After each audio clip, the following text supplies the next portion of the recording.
People in Ash Valley still talk about the night the sky turned orange. The night the wind roared like 1,000 beasts.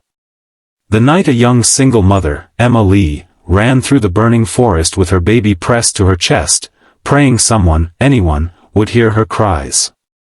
And viewers, if you're listening right now, don't blink. What happens next is the kind of story people watch till the end. So stay with me, and make sure you like this video and subscribe, because stories like this one, they remind us just how powerful courage can be.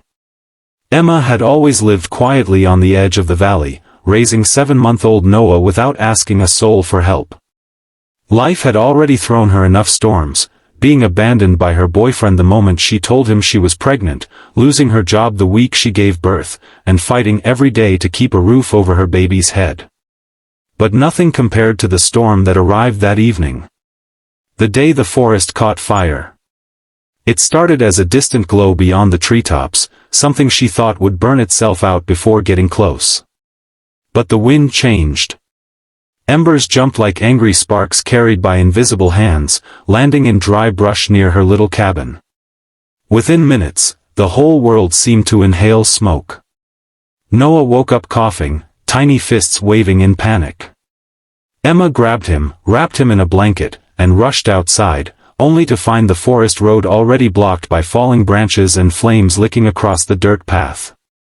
Her truck wouldn't start, the battery had died earlier that morning. No neighbors near enough to hear her. No fire crews anywhere close. Just one terrified mother with smoke burning her eyes, clutching her child as the fire circled like a predator. And miles away, at the edge of his massive ranch, the largest in the state, as folks like to whisper, stood Cole Branson. A cowboy with a reputation carved in stone. Half the state belonged to his family empire, but he lived like any ordinary ranch hand. He rode horses, repaired fences, and preferred sleeping under open sky to polished marble floors. But beneath all that rugged quiet, he carried a weight few knew. He had failed to save someone once. And he had sworn he would never fail again. Cole was out riding when he smelled smoke, thick, angry, wrong. He lifted his head, eyes narrowing toward the forest. Something pulled at him, an instinct he trusted more than breathing. He kicked his horse into a full sprint, praying that whatever was burning hadn't taken a life yet. Back in the forest, Emma stumbled as a burning tree crashed behind her.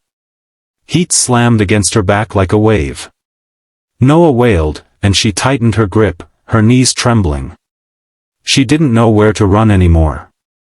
Every direction was a wall of flame.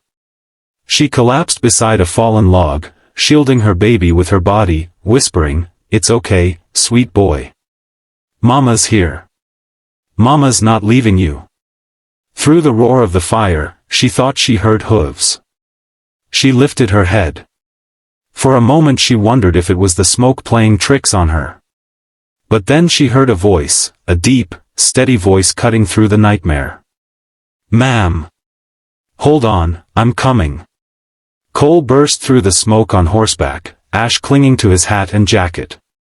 When he saw Emma curled around her baby, something inside him snapped into place. He jumped down, raced toward her, and gently touched her shoulder. "You're safe now. I've got you." Emma's voice shook. "My baby, please, just save him." Cole looked into her eyes, fear, courage, love all tangled together, and said firmly, "I'm saving both of you." He pulled off his jacket, wrapped it over her and Noah, and guided them to the horse. The ground shook as another burning tree fell dangerously close. The horse reared. Time was running out. Cole grabbed Emma's waist, lifted her onto the saddle, cradling Noah between them, and swung up behind her in one smooth motion. "Hold on," he shouted. They rode hard, weaving between burning trunks, embers striking Cole's back like bullets. The smoke was so thick Emma could barely see the reins. Several times she almost slipped, but Cole tightened his arm around her, steady and unbreakable. Just when it felt like the fire had sealed every exit, Cole spotted a narrow gap in the flames where the wind had shifted. It was risky, maybe impossible, but it was the only way. He murmured to the horse, voice low but firm. "Come on, partner. One last push." The horse shot forward.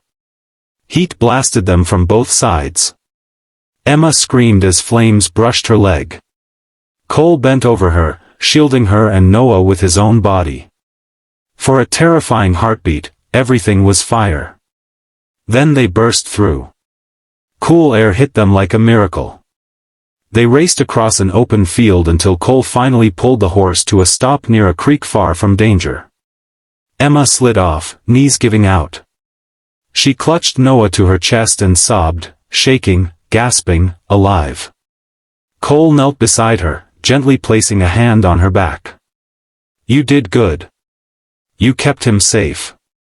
Through tears, Emma whispered, "You saved us. I don't even know your name." He smiled softly, brushing ash from Noah's tiny forehead. "Cole Branson." Her eyes widened. She knew the name. Everyone did. The rancher who owns. Yeah. But that doesn't matter right now. What matters is you and your boy are safe. Fire crews arrived minutes later, guided by the path the smoke created. Paramedics checked Emma and Noah, offering blankets and water. But Emma kept glancing back at Cole, standing by his horse, watching her with quiet concern. He didn't look like a man who owned half the state. He looked like a man who would have ridden into hell for a stranger without hesitation. That night, after the chaos settled, Cole offered her a place to stay at his ranch until she figured out her next steps.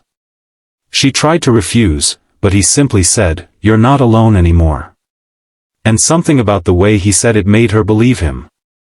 Days turned into weeks. Emma found herself laughing again, watching Noah reach for Cole every time he walked into the room. Cole repaired her burned-down cabin without being asked. He taught her to ride, to breathe, to trust again. And Emma helped him heal wounds he never talked about, wounds of a past he thought he'd buried. It didn't happen overnight. Love rarely does. But slowly, the single mom and the cowboy who carried half the state on his shoulders found something neither expected, a family. And every year, when the forest blooms again, Cole takes Emma and Noah to the edge of the rebuilt cabin.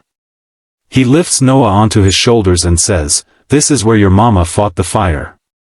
And this is where I found the two people I'd ride through 1,000 fires for." So if you felt something in your heart while listening, don't forget to like this video and subscribe to the channel. Stories like this aren't just stories, they're reminders. That even in the darkest moments, someone out there is willing to ride toward the flames for you. And sometimes, that someone becomes home.